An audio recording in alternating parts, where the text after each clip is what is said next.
नमस्कार बच्चों, स्वागत है आपका रणधीर सर जनरल अवेयर्स चैनल में। और आज हम स्टार्ट कर रहे हैं कक्षा 12वीं के लिए बायोलॉजी।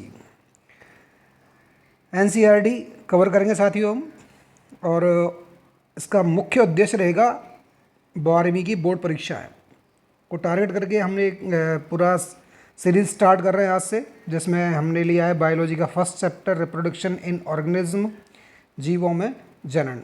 प्रयास किया गया है कि अंग्रेजी और हिंदी दोनों माध्यमों के बच्चों के लिए ये पर्याप्त हो ये श्रृंखला। और हम इस सीरीज़ में जितने भी बायोलॉजी के टॉपिक्स हैं उन सबको कवर करेंगे, सिलेबस के अकॉर्डिंग कवर करेंगे और मुख्य मुख्य बिंदुओं को कवर करेंगे, ताकि एग्ज़ाम के उद्देश्य आपका रिवीजन आसान हो सके, आपके सभी टॉपिक्स बिंदु पॉइंट्स कवर हो सके। तो स्टार्ट करते हैं आज का पहला टॉपिक, रिप्रोडक्शन इन प्लांट। आज के टॉपिक में, आज के चैप्टर में हम क्या क्या चीज़ें कवर करने वाले हैं। हम कवर करने वाले हैं डेफिनेशन, जनन की परिभाषा, वाई रिप्रोडक्शन, जनन की आवश्यकता, need and purpose, life span, जीवन अवधि, टाइप्स ऑफ रिप्रोडक्शन, जनन के प्रकार, और जनन के जो मुख्य प्रकार हैं उनमें से एक प्रकार पढ़ेंगे असेक्सुअल रिप्रोडक्शन, अलैंगिक जनन। शुरू करते हैं। रिप्रोडक्शन क्या है, जनन क्या है। हिंदी में बात करें, जीव द्वारा अपने समान संतति उत्पन्न करना, ठीक है। और अंग्रेजी के शब्द को तोड़ के देखें हम, रिप्रोडक्शन। प्रोडक्शन मतलब होता है प्रोडक्ट बनाना, उत्पाद बनाना, और री मतलब पुनः अपने जैसा उत्पाद बनाना, ठीक है। तो जीव अपने समान संतति पैदा करता है, अपने जैसे जीव बनाता है, इसे कहते हैं रिप्रोडक्शन। एनसीईआरटी की पुस्तक कहती है reproduction is defined as a biological process in which an organism gives rise to young ones offsprings, जो कैसे होते हैं, सिमिलर टू इटसेल्फ। यानी रिप्रोडक्शन क्या है, एक बायोलॉजिकल प्रोसेस है जो ऑर्गेनिज्म अपने जैसे ऑर्गेनिज्म राइज करने के लिए करता है। रिप्रोडक्शन क्या होता है, is a biological process to produce progeny of itself. Progeny मतलब होता है नई संतति, ठीक है। जीव द्वारा अपने समान संतति उत्पन्न करना। क्लियर है साथियों, ठीक है। बात करते हैं, कुछ उदाहरण यहाँ दे रखे। Cats reproduce by giving births to kittens, ठीक है। जीव, बिल्ली अपने समान बिल्ली पैदा करती है, बिल्ली के बच्चे। कुत्ते जनन करके पपीज़ पैदा करते हैं। मुर्गियाँ अपनी जनन करके चिकन्स पैदा करती हैं, ठीक है। शेर का बच्चा कप्स पैदा करता है। घोड़े से घोड़ा पैदा, मनुष्य, बिल्ली से बिल्ली, चूहे से चूहा, हाथी से हाथी, लोमड़ी से लोमड़ी। जीव अपने समान संतति पैदा करता है। बात आती है नीड, पर्पस, क्यों है जनन। अंग्रेजी में बात करें तो बन सकता है प्रश्न, what is the purpose of reproduction, या why reproduction is need, why reproduction occur. या हिंदी में बात करें तो जनन की आवश्यकता क्यों है, जीव जनन क्यों करते हैं। सीधा सा प्रश्न हम पूछें तो जीव जनन करने के पीछे जो कारण है साथियों वो यही है, सबसे important, to maintain continuity of life. Students ध्यान से सुनेंगे, to maintain continuity of life, जीवन की उत्तरजीविता बनाए रखना। और दूसरा उद्देश्य है फॉर वेरिएशन। वेरिएशन किस लिए, एडेप्टेशन के लिए। ध्यान से सुनेंगे, रिप्रोडक्शन का मुख्य उद्देश्य जो है वो जीवन की उत्तरजीविता बनाए रखना है, कंटिन्यूटी ऑफ लाइफ। और इस कंटिन्यूटी ऑफ लाइफ को बनाए रखने के लिए जनन के प्रोसेस में वेरिएशंस भी आते हैं। और ये वेरिएशंस क्या करते हैं, उस जीव को अपने हैबिटेट में एडेप्ट करने के लिए क्षमता प्रदान करते हैं, उसको एडेप्टेशन की क्षमता उत्पन्न करते हैं। और अनुकूलन उत्पन्न होता है जीवों में, किसके कारण होता है, विभिन्नताओं के द्वारा। और विभिन्नताएं कैसे उत्पन्न हुई, जनन के द्वारा। जब हम जैव विकास पढ़ेंगे वह इस चीज़ को ढंग से पढ़ेंगे कि किस प्रकार विभिन्नताएं जो होती हैं वे किसी नई जाति के विकास में योगदान देती हैं। तो रिप्रोडक्शन क्या हुआ, रिप्रोडक्शन होता है पीढ़ी दर पीढ़ी अपनी जीव जाति जो है उसका अस्तित्व बनाए रखना। Reproduction enables the continuity of species generation after generation. तो क्लियर स्टूडेंट्स, नीड क्या है रिप्रोडक्शन का, टू कंटिन्यू लाइफ। नेक्स्ट बात करते हैं लाइफ स्पैन की, इसको लाइफ साइकिल या जीवन अवधि भी कहते हैं। क्या होता है, देखें हम लोग, रिप्रोडक्शन से किसी नए ऑफस्प्रिंग का बर्थ हुआ, उसमें ग्रोथ हुआ, वयस्क बना, उसके बाद उसने जनन किया, ठीक है, प्रोड्यूस न्यू ऑफ स्प्रिंग, और उसके बाद उसकी डेथ हो गई। तो ये जो पीरियड है बर्थ से लेकर के डेथ तक का, इसको कहते हैं life span. Period between birth to death is called life span. जीवन से मृत्यु तक के मध्य का समय काल जीवन चक्र या जीवन अवधि कहलाता है। यहाँ विभिन्न प्रकार के जीवों के डायग्राम दे रखे हैं। सभी जीवों का जीवन काल समान नहीं होता, अलग अलग जीवों का जीवन काल अलग होता है। और हमारी एनसीईआरटी के पाठ्य पुस्तक में ये डायग्राम दिया हुआ है। हाथी है, घोड़ा है, कुत्ता है, गाय है, इन सभी जीवों का जीवन काल अलग अलग है। और ये इनके जीवन काल को देने का यहाँ क्या उद्देश्य है वो समझेंगे हम। इस तालिका के माध्यम से मैं आपको समझाने का प्रयास करूँगा। इस टेबल को ध्यान से देखेंगे हम लोग। रोज़ जीवन काल 5 से 7 साल, राइस प्लांट 3 से 7 माह, बरगद का पेड़ 400 साल से भी अधिक समय तक जीवित रहता है। कुछ एग्जाम्पल्स तो ऐसे मिले कि हज़ारों साल तक जीवित रहते हैं बरगद के पेड़। केले का पेड़, बनाना ट्री 203 साल, कुत्ते का जीवन काल 22 साल, हाथी का 50-70 साल, फ्रूट फ्लाई 2 से 3 सप्ताह, कौवे का 15 साल, तोते का 140 साल, बटरफ्लाई 1 से 2 सप्ताह, कछुआ टॉर्टोइस 100 से 150 साल, घोड़ा 40 से 50 साल, क्रोकोडाइल 50 से 60 साल और काव 22 साल। ये विभिन्न जीवों की जीवन अवधि दे रखी है। ये तालिका याद करने के लिए भी है, प्लस इस तालिका से कंक्लूजन भी निकालने के लिए दिया हुआ है। और वो क्या है कि हम ध्यान से देखें, क्रो एंड पैरट दोनों ही बर्ड हैं, दोनों ही एक ही कुल के मान के चलें, कुछ भी मान लें, एक वर्ग के जीव हैं दोनों, ठीक है, पक्षी वर्ग के जीव हैं क्रो और पैरट। लेकिन दोनों के जीवन काल में बहुत बड़ा अंतर है। कौवा केवल 15 साल जीवित रहता है और तोता 140 साल, यानी समान आकार के जीव लेकिन जीवन काल बहुत बड़ा अंतर। और उदाहरण लेते हैं, ये चारों ही यहाँ पे प्लांट हैं, ठीक है, चाहे वो रोज हो, चाहे राइस प्लांट हो, चाहे बनाना ट्री हो, लेकिन चाहे बनाना ट्री हो, सबके जीवन काल में अंतर है। जहाँ गुलाब 5 से 7 साल जीवित रह पाता है, वहाँ चावल का पेड़ मात्र 3 से 7 महीने। जहाँ बनाना का ट्री 400 साल जीवित रहता है, वहीं केले का पेड़ मात्र 2 से 3 साल, ठीक है। हाथी जो एक बहुत बड़ा जीव है, स्थल पे पाए जाने वाले सबसे बड़ा स्तनधारी मान के चलें, जिसका जीवन काल 50 से 70 साल है, वहीं आकार में बहुत छोटा कछुआ 100 से 150 साल तक जीवित रहता है। तो क्या कोई पैटर्न निकल के आ रहा है? यहाँ कोई पैटर्न निकल के नहीं आ रहा है। और वो पैटर्न जो नहीं निकल के आ रहा है उससे एक बात सिद्ध हो रही है, और वो क्या है कि life span does not depend on size. Life span does not depend on size पे डिपेंड नहीं करता है। लाइफ स्पेन जो होता है, जीवन अवधि जीव के आकार पर निर्भर नहीं करती। लाइफ स्पेन इज वेरिएबल, ठीक है, लाइफ स्पेन वेरिएबल होता है, बट डेथ इज सर्टेन। पहली बात क्या समझ में आई हमारी? पहली बात समझ में आई कि लाइफ स्पेन जो होता है किसी भी जीव के आकार पर निर्भर नहीं करता। तो फिर किस पर निर्भर करता है? इसका सटीक आंसर हमारी पाठ्यपुस्तक में नहीं है, लेकिन मैं आपको बताते चलता हूँ। किसी जीव का जीवन काल उसके इवोल्यूशन पर निर्भर करता है, उसका उद्भव, उसका विकास, उस जाति का उत्पत्ति, उस जाति का विकास किस क्रम में हुआ है उस पर डिपेंड करता है। एक और फैक्ट दे रखा है यहाँ पे, वो क्या दे रखा है कि जीवन अवधि जो होती है वो भिन्न भिन्न होती है। Life span is variable but death is certain, यानी यदि किसी का जन्म हुआ है तो उसकी मृत्यु भी निश्चित है। लेकिन यहाँ एक अपवाद भी है, और वो क्या है? यूनिसेलुलर। कौन? यूनिसेलुलर ऑर्गेनिज्म जो होते हैं, एक कोश के जीव, वो इमोर्टल होते हैं, अमर होते हैं। एक कोशिकीय जीव अमर होते हैं। यहाँ इमोर्टल, अमर होने का मतलब यह है उनकी नेचुरल डेथ नहीं होती। नेचुरल डेथ नहीं होती, अपनी मृत्यु नहीं मरते हैं वो, प्राकृतिक मृत्यु नहीं होती उनकी। ये बात अलग है कि आपको एक उसके जीव पकड़ लें, बैक्टीरिया पकड़ लिया, मसल दिया, उस पर एल्कोहल डाल दिया, उस पर आपने सैनिटाइजर डाल दिया, वो मर जाएगा। लेकिन नेचुरल डेथ जो होती है उनकी नहीं होती है। और उसके पीछे कारण क्या है? उसके पीछे कारण क्या है साथियों? उसके पीछे कारण क्या है बच्चों? उसके पीछे कारण है बिकॉज इन फेवरेबल कंडीशन, अनुकूल परिस्थितियों में दे कीप ऑन डिवाइडिंग, वे विभाजित होते रहते हैं। देखें, अमीबा की बात करें, अमीबा जो होता है, ठीक है, ये अमीबा है, आपको जो फिगर में दिख रहा है ये क्या है?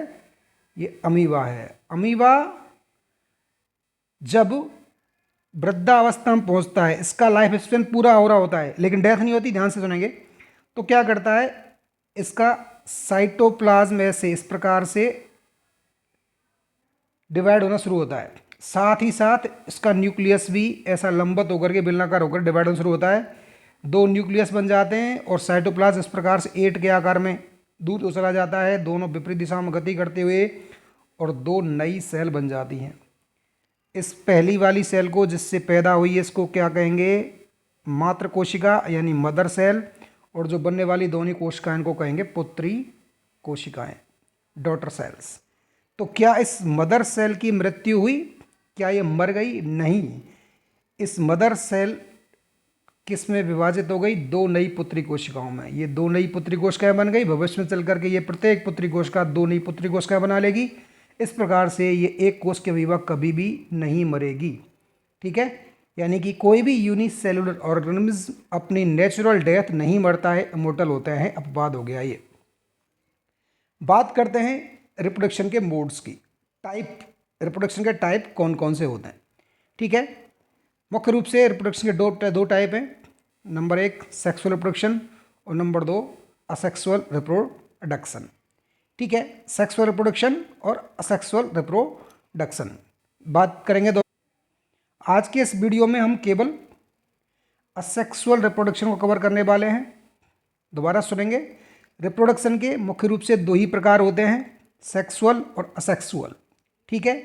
हमको हमारी एनसीईआरटी के पाठ्यक्रम के अनुसार ये दो ही प्रकार पढ़ने हैं। मैंने कहा कि हम लोग इस सीरीज़ में लाइन बाय लाइन कवर करेंगे, पॉइंट बाय पॉइंट चलेंगे, इधर उधर नहीं भागेंगे। जहाँ आवश्यकता होगी वहाँ पे डिटेल भी पढ़ेंगे और जहाँ आवश्यकता नहीं होगी वहाँ उतना ही विषय वस्तु पढ़ेंगे जितना एनसीईआरटी हमसे कह रहा है।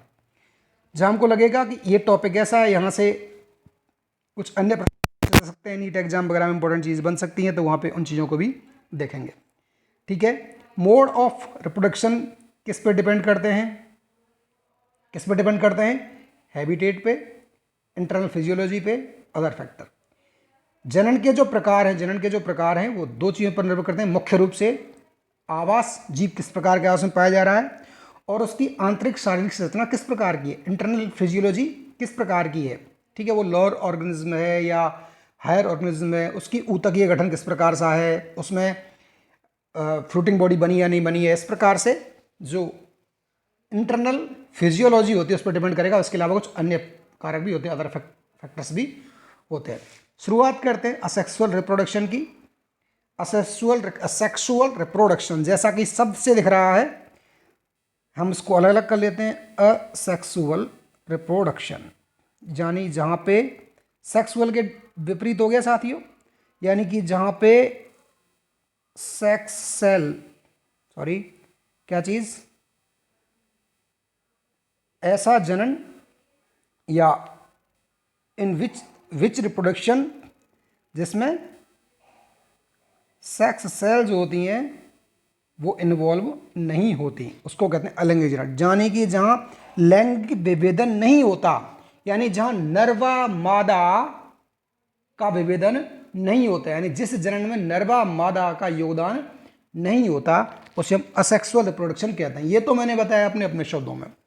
एनसीईआरटी की बात करें तो जब एकल माता पिता द्वारा जब एकल माता पिता द्वारा युग्मक गठन की भागीदारी के साथ या तो युग्मक बने या उसके बिना, या तो युग्मक बने या उस बिना युग्मक के जब जनन हो तो उसे अलैंगिक जनन कहते हैं। क्या कहते हैं साथियों, कैसे कहते हैं, दोबारा से देखेंगे एक बार। क्या है अलैंगिक जनन? अलैंगिक जनन है जब किसी भी संतति को उत्पन्न करने के लिए दोनों माता पिता की आवश्यकता ना हो, केवल एक माता पिता की आवश्यकता हो, युग्मक बने या ना बने। प्रमुख रूप से अधिकांश जो असेक्सुअल रिप्रोडक्शन करने वाले ऑर्गेनिज्म हैं उनमें गैमीट्स फॉर्मेशन, युग्मक जनन नहीं होता है, केवल पार्थेनोजेनेसिस को छोड़ करके। उसको ही बात कर लेंगे। तो एनसीईआरटी डेफिनेशन क्या कहती है? When offspring is produced by a single parent with or without the involvement of gamete formation, the reproduction is asexual। यानी जब जनन के दौरान, जब जनन के दौरान किसी भी सिंगल पेरेंट से जीव बने, या तो युग्मक की उपस्थिति से बने या युग्मक के बिना बने, तो उसे हम कहेंगे असेक्सुअल रिप्रोडक्शन। क्यों कहा असेक्सुअल रिप्रोडक्शन? मैंने स्टार्टिंग बनाया क्योंकि इनमें क्या इन्वॉल्व नहीं होती, सेक्स सेल्स इन्वॉल्व नहीं होती। It is called asexual reproduction because it does not involve sex cells.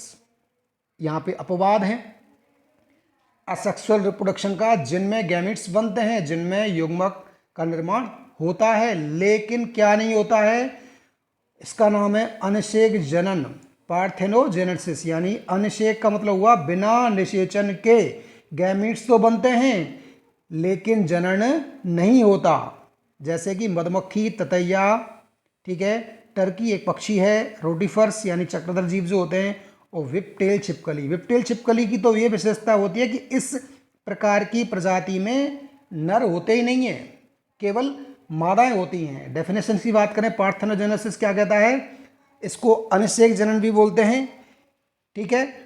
इसमें क्या होता है, जायगोट नहीं बनता है। जायगोट क्यों नहीं बनता? क्योंकि यहाँ पे फर्टिलाइजेशन नहीं होता।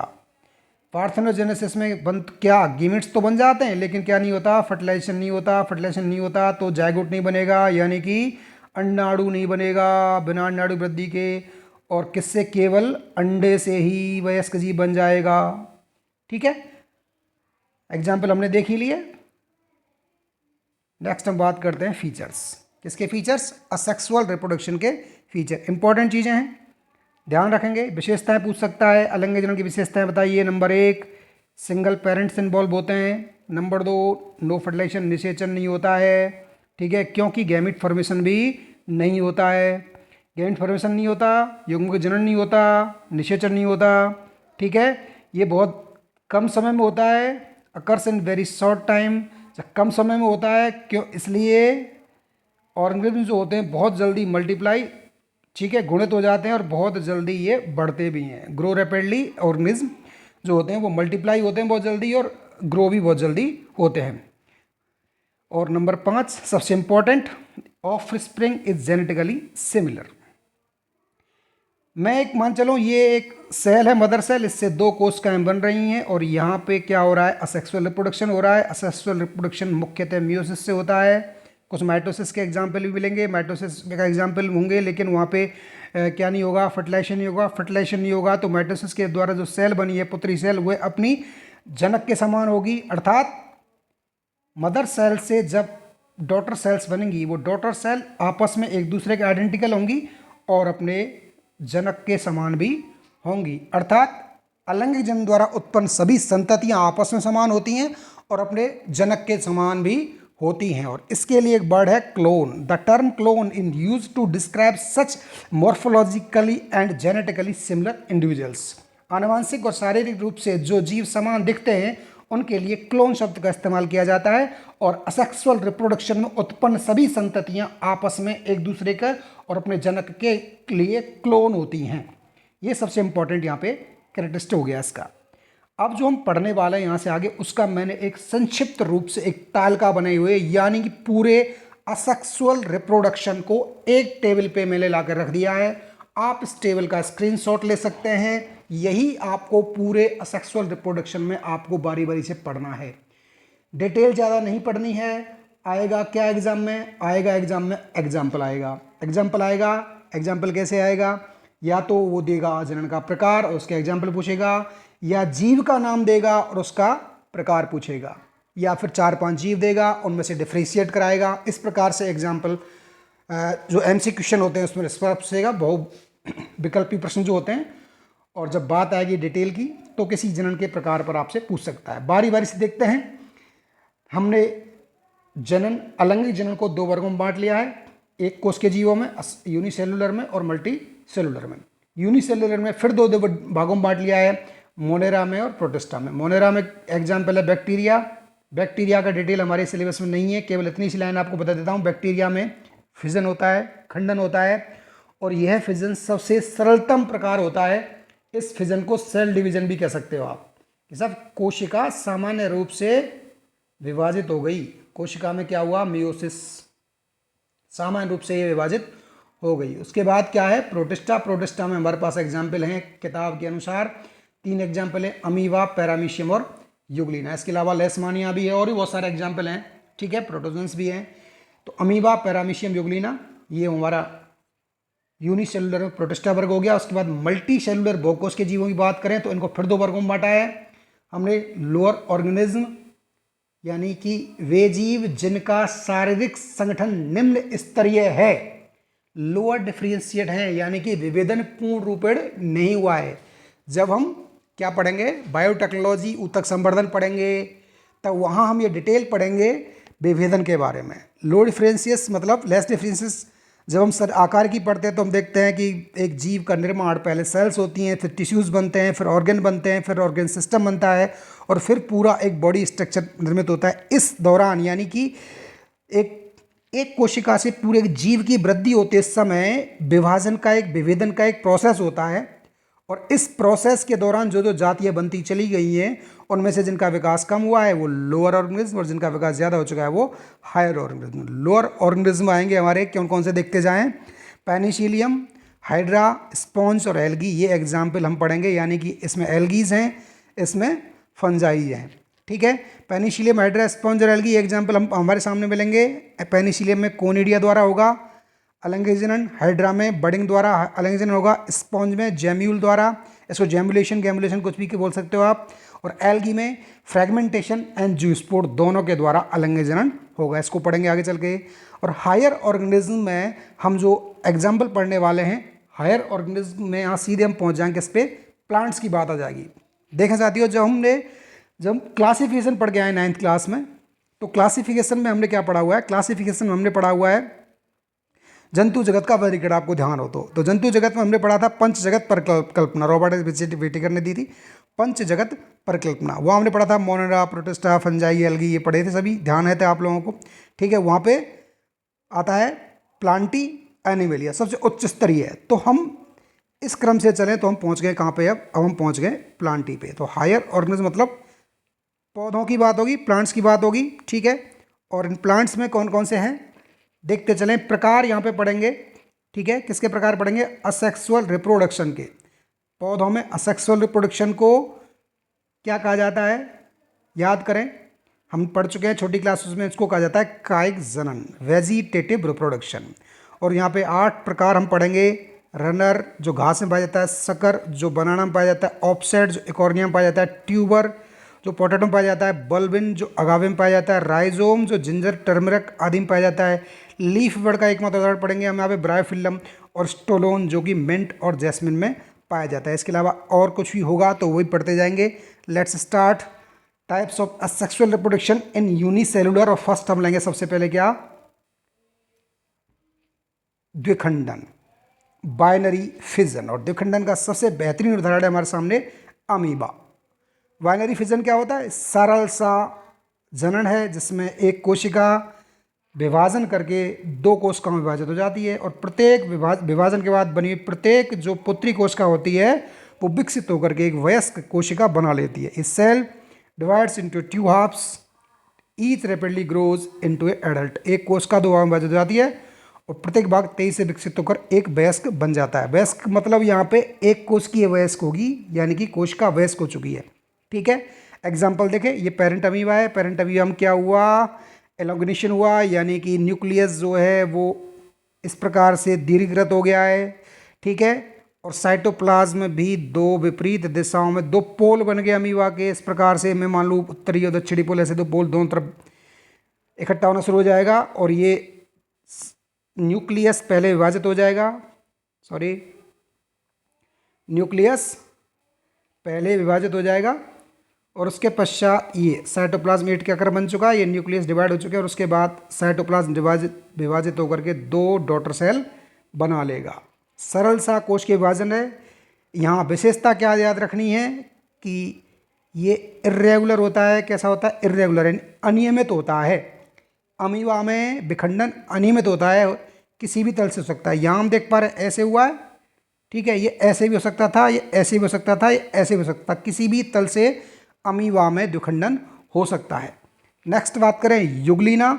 युगलीना में भी द्विखंडन होता है, लेकिन यहाँ विखंडन जो होता है, द्विखंडन, सॉरी विखंडन नहीं, विखंडन फ्रेगमेंटेशन होता है जो अलग में पढ़ेंगे। द्विखंडन, यहाँ द्विखंडन नियमित होता है। कैसा होता है? नियमित होता है, रेगुलर होता है। ये नियमित है, रेगुलर है। क्यों रेगुलर क्यों है ये?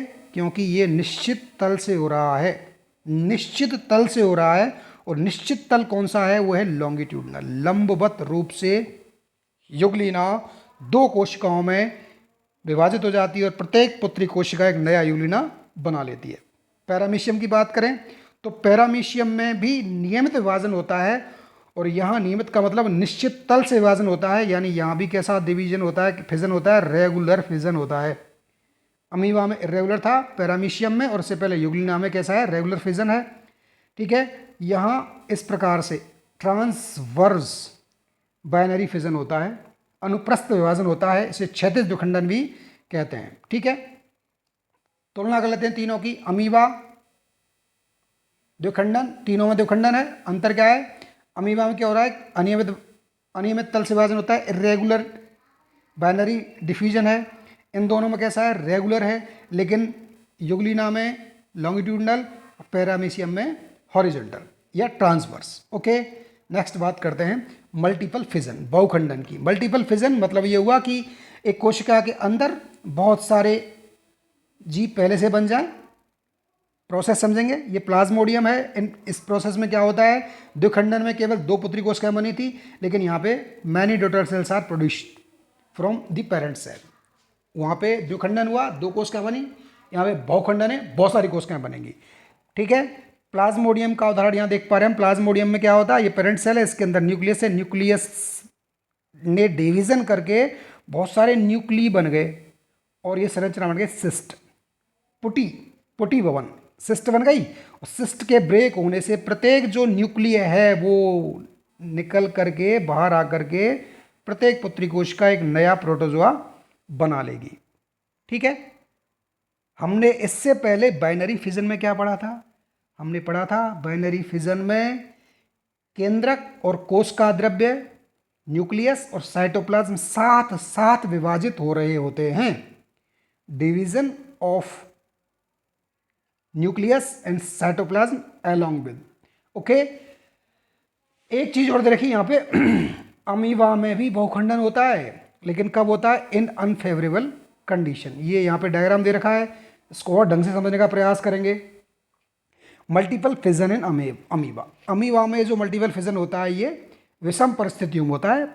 क्या है आप इसको देख करके अंदाजा नहीं लगा सकते अमीबा या कि अमीबा कैसी होती है। अमीबा का आकार कैसा होता है? अनियमित होता है, तभी तो ये किसी भी तल से विभाजित हो जाती है।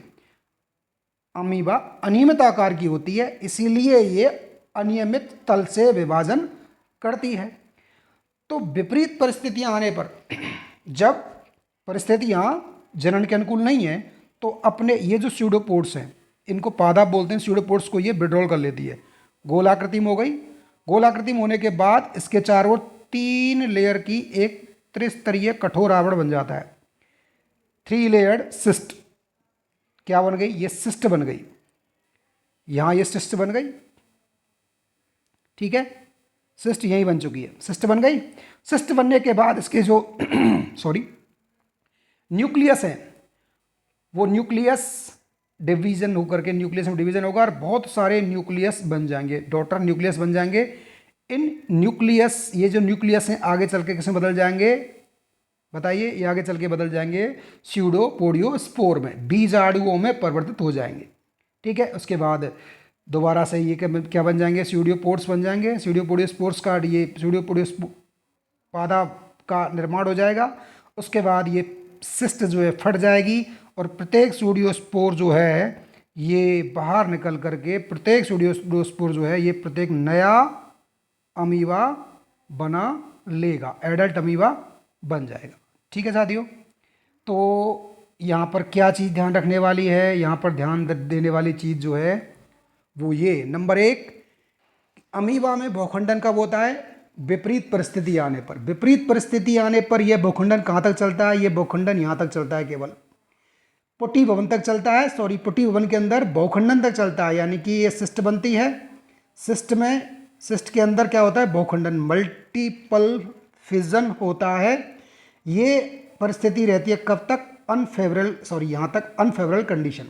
और जैसे ही कंडीशन फेवरेबल होती हैं ये सिस्ट फट करके प्रत्येक पुत्री कोशिकाएं बाहर आ जाती है और नए अमीबा विकसित हो जाती हैं। शुद्ध हिंदी में बात करें, हमारी किताब क्या कहती है हिंदी माध्यम की, कि विपरीत परिस्थितियों में अमीबा अपने पादप को संकुचित कर लेता है, अपने परिक्षेत्र में कठोर त्रिस्तरीय आवरण स्रावित करता है, जिसे सिस्ट कहते हैं, पुटी कहते हैं, इसे प्रघटना को पुटीवन कहा जाता है। ठीक है। अनुकूल परिस्थितियों के दोबारा लौटने पर, पुनरागमन पर, पुटीकृत अमीबा जो होती है बहुखंडन द्वारा विभाजित होता है। अनेक सूक्ष्म अमीबा, बीजाणु अमीबा, स्यूडियो पोडियो स्पोर बनाते हैं। पुटी की भित्ति फट जाने से बीजाणु परिक्षेत्र के माध्यम में विभाजित हो जाते हैं, इससे अनेक अमीबा विकसित हो जाते हैं। इस क्रिया को बीजाणु जनन कहते हैं। इंपॉर्टेंट क्या चीज़ है, इंपॉर्टेंट है यहाँ पे जो क्रम है वो इंपॉर्टेंट है, किस क्रम में कौन सी घटना होती है। सबसे पहला विड्रॉल ऑफ स्यूडोपोडिया, उसके बाद इंसिस्टमेंट यानी पुटी ओवन सिस्ट बन जाती है, पुटी ओवन की घटना होती है। पुटी ओवन के बाद क्या होता है, बहुखंडन होता है। बहुखंडन कब होगा, अनुकूल परिस्थिति आने पर। स्यूडोपोडिया के विड्रॉल और इंसिस्टमेंट यानी पुटी ओवन विपरीत परिस्थितियों में। मल्टीपल फिजन और स्पोरलेशन यानी बीजाणु जनन ये फेवरेबल कंडीशन में, अनुकूल परिस्थितियों में, ध्यान रखने वाली चीज़ है। नेक्स्ट हम बात करें जूस्पोर्न क्लेमाइडोमोनास। क्लेमाइडोमोनास जो कि ग्रीन एल्गी है, उसके अंदर ही बहुत सारे जूस्पोर्स बन जाते हैं। ये जूस्पोर्स मोटाइल होते हैं क्योंकि इनमें फ्लैजिला होता है। फ्लैजिला की उपस्थिति के कारण कैसे होते हैं, मोटाइल होते हैं। ये मोटाइल होते हैं यानी कि ये अपनी गति, अपना स्वयं गति कर सकते हैं। या सेक्सुअल स्पोर्स होते हैं, ये बाहर निकल करके प्रत्येक जूस्पोर जो होता है वो एक वयस्क क्लोमाइडोमोनास बना लेता है। तो ग्रीन एल्गी और ब्राउन एल्गी में ये जूस्पोर्स पाए जाते हैं। नेक्स्ट हम बात करते हैं बडिंग इन ईस्ट। ईस्ट में मुकुलन, ईस्ट में जो मुकुलन है यानी यहाँ जो कोशिकीय विभाजन होगा, अभी हम बात कर रहे हैं यूनिसेलुलर ऑर्गेनिज्म की, तो यहाँ जो एक कोशिका होती है, अब तक हमने पढ़ा था इक्वल डिवीजन, यहाँ की विशेषता क्या है, अनइक्वल डिवीजन। अनइक्वल डिवीजन होता है, एक बड विकसित होती है छोटी सी, इस बड में क्या होता है, यहाँ का जो ये न्यूक्लियस है, ये न्यूक्लियस का डिवीजन होता है पहले, फिर यहाँ पे डिवीजन हो जाता है, साइटोप्लाज्म बन जाता है। ठीक है, ये साइटोप्लाज्म, ये जो बड़ बनती है, ये कोशिका से जुड़ी रहती है और अलग होने के बाद नया यीस्ट विकसित हो जाता है। नेक्स्ट हम बात करेंगे मल्टी सेलुलर ऑर्गेनिज्म में असेक्सुअल रिप्रोडक्शन, और इनमें भी कौन से हमने दो प्रकार बताए थे, पहले लेंगे लोअर और उसके बाद लेंगे हायर। हमारी पाठ्यपुस्तक में केवल और केवल उदाहरण दे रखे हैं साथियों, तो जहाँ जहाँ केवल उदाहरण पढ़ेंगे, जहाँ थोड़ी डिटेल पढ़नी है डिटेल पढ़ेंगे। सबसे पहला सबसे सरल प्रकार है फ्रेगमेंटेशन। फ्रेगमेंटेशन यानी फ्रेगमेंट होना, विखंडित होना, क्या कहते हैं इसको, विखंडन कहते हैं। सबसे अच्छा उदाहरण स्पायरोगारा जो कि एल्गी है, और दूसरा हाइड्रा। एल्गी में हम देखें तो यहाँ पे जो ये एक सेल, दो सेल, इस प्रकार सेल्स है ना, तो ये खंडन होगा, एक फ्रेगमेंट बना, दो बना, तीन बना, तो तीनों फ्रेगमेंट जो हैं ये विभाजित होकर क्या बना लेंगे, एडल्ट स्पायरोगारा। ठीक इसी प्रकार हाइड्रा में भी, ठीक है, एक हाइड्रा से खंडित होकर दो हिस्से बन गए, फिर ये दोनों हिस्से विकसित होकर के क्या बना लिए, दो नए हाइड्रा बन गए। इस हाइड्रा में इस फ्रेगमेंटेशन को रीजनरेशन यानी पुनरुद्भवन क्या कहते हैं, ये लिखा हुआ है,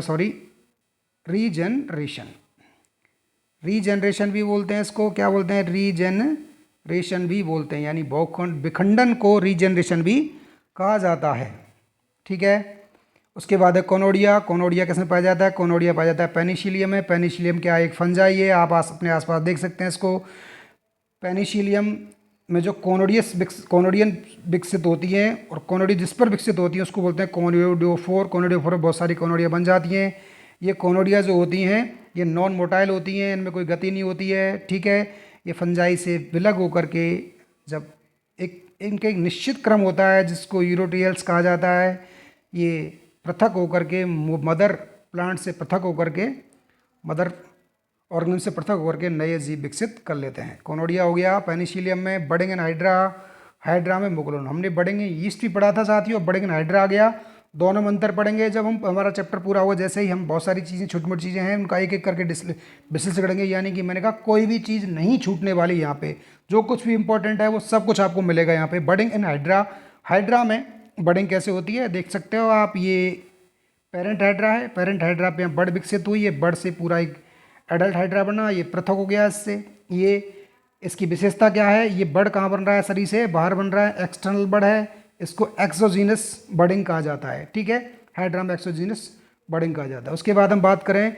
जेमुलेशन इन स्पॉन्ज, स्पॉन्ज में जेमूल बनते हैं, ये अंदर की ओर बने हैं, इसलिए ये क्या है, एंडोजेनस है, इंटरनल बर्ड्स हैं साथियों। जबकि हाइड्रा में क्या थे, एक्सटर्नल बर्ड्स हैं, वो था एक्सोजिनस। यहाँ पे इंटरनल बर्ड्स हैं, इसलिए क्या हो गया, एंडोजिनस हो गया। ठीक है, मैंने कहा एक एक चीज़ यहाँ पढ़ने को मिलेगी, कंपैरिजन करेंगे, समालोचना करेंगे, सब कुछ करेंगे यहाँ पे।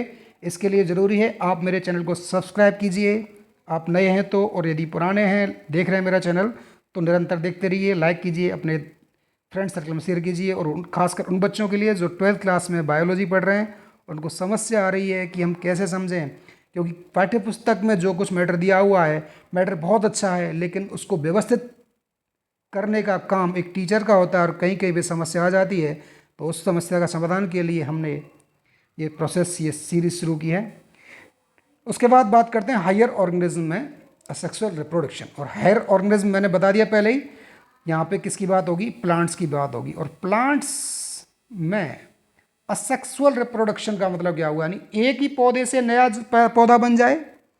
इसका मतलब क्या हुआ, वह फ्रूटिंग ना हो, फूल पे फल ना बने, बीज ना बने, बिना बीज के नया पौधा विकसित हो, पत्ती से, तने से या जड़ से। किस किस से बताया मैंने, ठीक है, स्टेम, रूट और लीफ, इनसे यदि पौधा कायिक भाग से, पौधे के कायिक भाग से, ठीक है, यदि कोई नया पौधा विकसित हो रहा है तो उसे कहते हैं असेक्सुअल रिप्रोडक्शन। चूंकि कायिक भाग से नया पौधा बन रहा है, इसीलिए इसको कायिक जनन भी कहा जाता है, वेजिटेटिव रिप्रोडक्शन, कायिक जनन कहा जा रहा है। जब हम लैंगिक जनन पढ़ेंगे तो वहाँ पे टर्म मैं आपको समझाऊंगा, थोड़ा सा उसको यहीं पढ़ लें। प्रत्येक जीव जो होता है जो लैंगिक जनन करता है या लैंगिक जनन करता है, हम ऐसे समझ लेते हैं, या जीवों में दो प्रकार की सेल्स पाई जाती हैं, आप इसको ऐसे समझ लें। जीवों में, ध्यान सुनेंगे बात को, जीवों में जो सेल्स होती हैं वो दो प्रकार की होती हैं, दो प्रकार की होती हैं। एक होती हैं कौन सी, एक होती हैं सेक्स सेल्स। कौन सी होती हैं, सेक्स सेल्स, लैंगिक कोशिकाएं, लैंगिक कोशिकाएं। और दूसरी होती हैं बॉडी सेल्स, बॉडी सेल्स, या इसको कहें कायिक कोशिकाएं। क्या कहते हैं इनको, कायिक कोशिकाएं।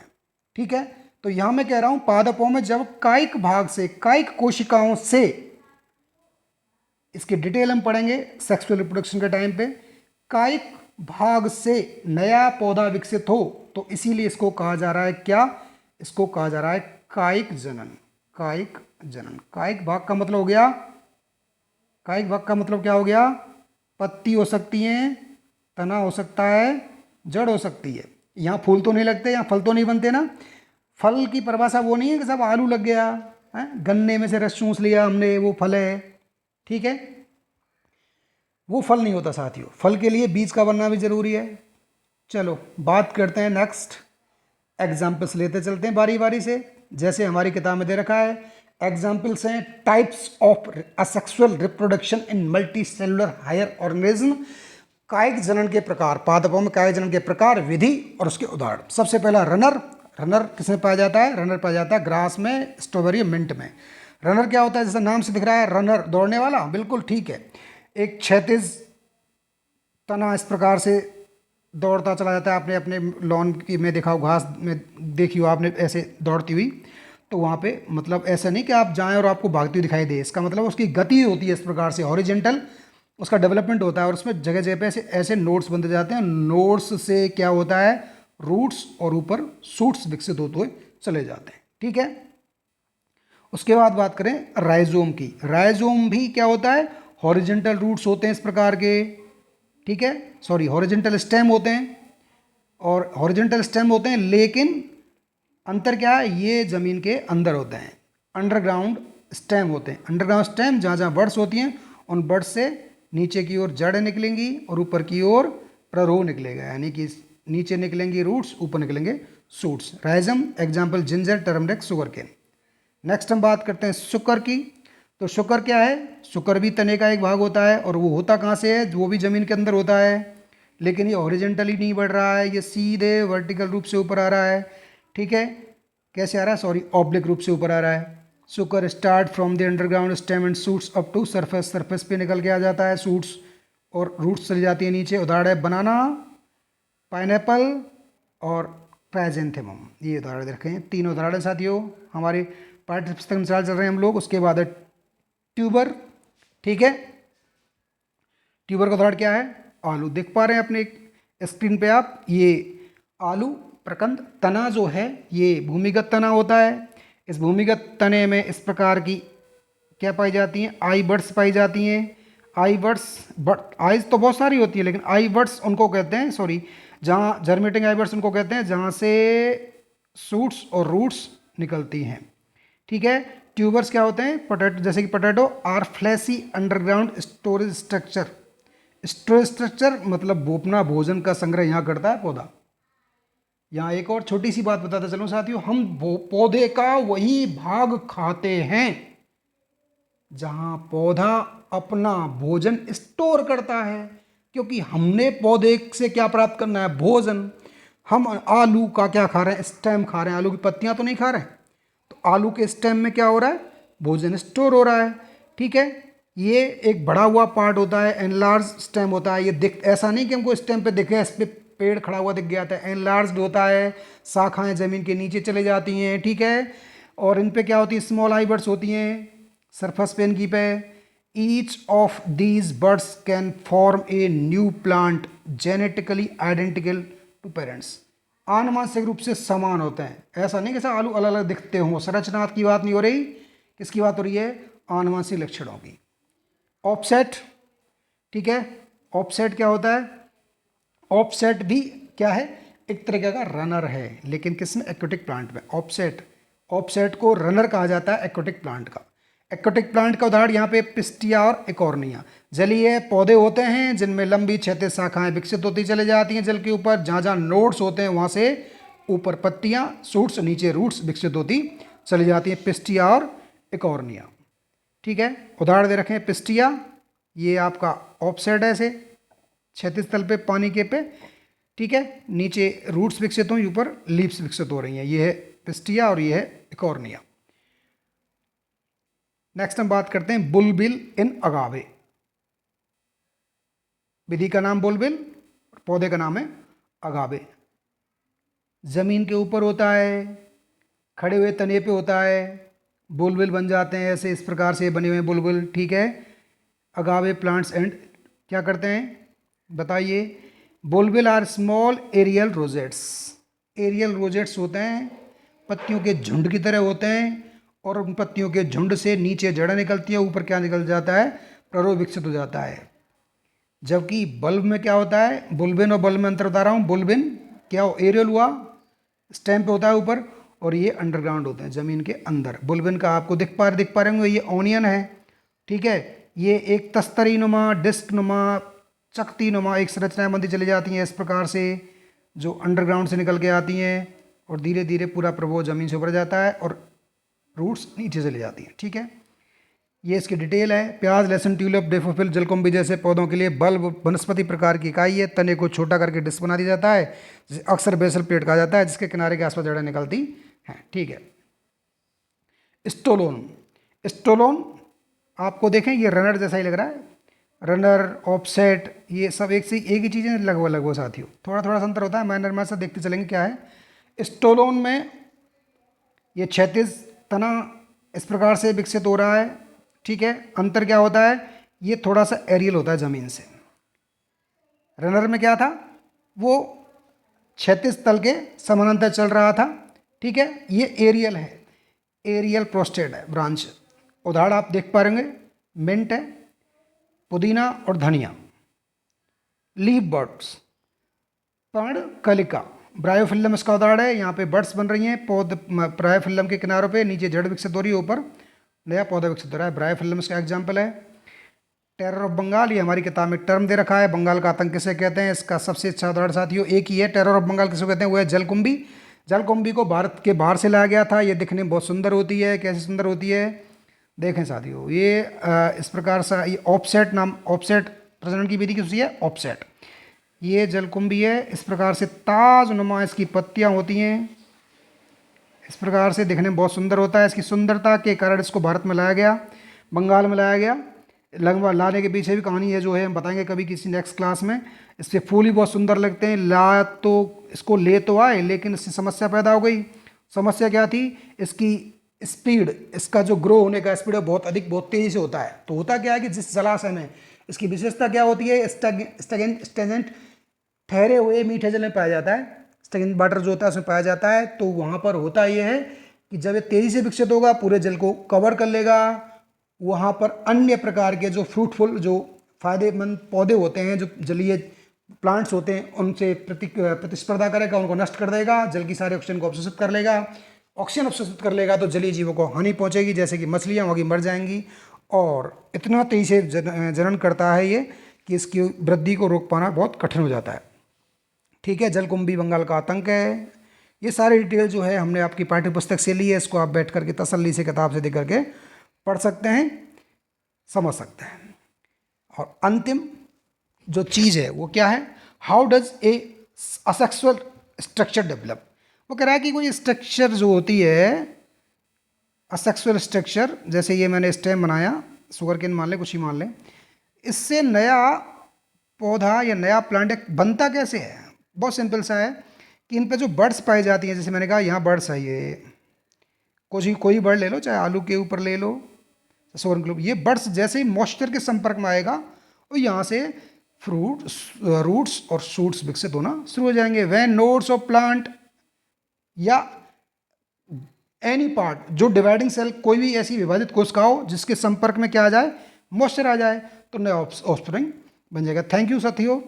और आज आपने मेरे साथ सेक्सुअल रिप्रोडक्शन को समझा। नेक्स्ट, इस वीडियो के नेक्स्ट भाग में हम सेक्सुअल रिप्रोडक्शन में बात करेंगे। उसके पश्चात हम सेक्सुअल रिप्रोडक्शन में कुछ अंतरों की बात करेंगे। उसके पश्चात असेक्सुअल रिप्रोडक्शन की जो विभिन्न विधियां थी उनमें तुलना करेंगे। सेक्सुअल रिप्रोडक्शन की विशेषताओं की बात करेंगे। और उसके पश्चात पाठ्य पुस्तक से संबंधित प्रश्न और ये जितने भी हमने टॉपिक पढ़े, इन सब संबंधित प्रश्नों का अध्ययन करेंगे। बोर्ड एग्जाम आने वाले महत्वपूर्ण प्रश्नों का अध्ययन करेंगे, प्रश्नों की प्रकृति का अध्ययन करेंगे। ठीक है, और आने वाले वीडियो के लिए तैयार रहें। इसके लिए आप मेरा चैनल सब्सक्राइब करें, लाइक करें, नोटिफिकेशन का बेल आइकन दबाएं। धन्यवाद। जय हिंद, जय भारत।